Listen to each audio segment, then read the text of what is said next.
ফিলিস্তিনের এক বাচ্চার কথা শুনে সকলেই অবাক হয়ে যায়, আশ্চর্য হয়ে যায়। বাচ্চাটা একটা লোককে ইঙ্গিত করে বলতেছিল যে তোমরা প্রত্যেকদিন 5 ওয়াক্ত সালাত আদায় করো, আমরাও প্রত্যেকদিন 6 ওয়াক্ত সালাত আদায় করি। এই কথাটা শুনে সকলেই অবাক, আশ্চর্য, যেটা কিভাবে সম্ভব। বাচ্চাটা বলতেছিল যে আমরা ফজর, জোহর, আসর, মাগরিব, এশার সালাত তো আদায় করি, এর পাশাপাশি প্রত্যেক দিন নিয়মিত করে আমরা জানাজার সালাত আদায় করি। একটা মুসলিম জাতির উপর কতটা নির্যাতন করা হলে একটা মুসলমানের সন্তান প্রত্যেক দিন স্বচক্ষে দেখতেছে যে তার মুসলমান ভাইকে পাখির মতো গুলি করে হত্যা করা হচ্ছে, দাফন করা হচ্ছে, কতটা কষ্ট পেলে একটা বাচ্চার মুখ দিয়ে এই টাইপের কথা বের হতে পারে।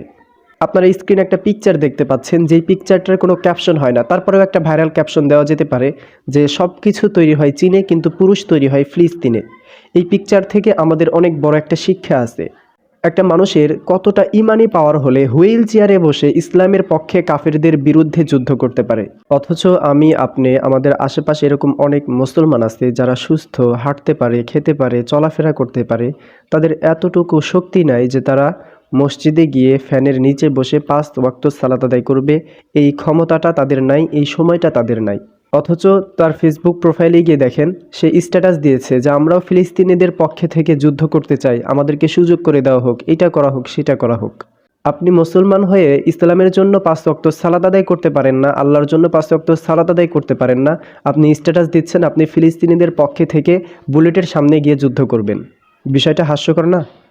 ফিলিস্তিনের মুসলমানেরা নারী, পুরুষ, বৃদ্ধ, যুবক, শিশু সবাই মুসলমানদের ঐতিহ্য মসজিদুল আকসাকে রক্ষা করতে ব্যস্ত।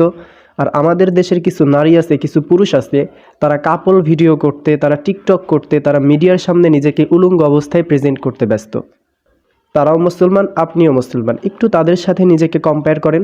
আপনি আপনার ওয়েটটা বুঝতে পারবেন, আপনি মুসলমান হিসাবে কত নম্বর মুসলমান এটা একটু জাস্ট করতে পারবেন।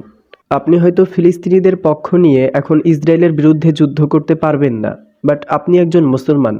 আপনি কিন্তু মসজিদে গিয়ে 5 ওয়াক্ত জামাতের সাথে সালাত আদায় করে এই ফিলিস্তিনিদের মুসলমানদের জন্য দোয়া করতে পারেন।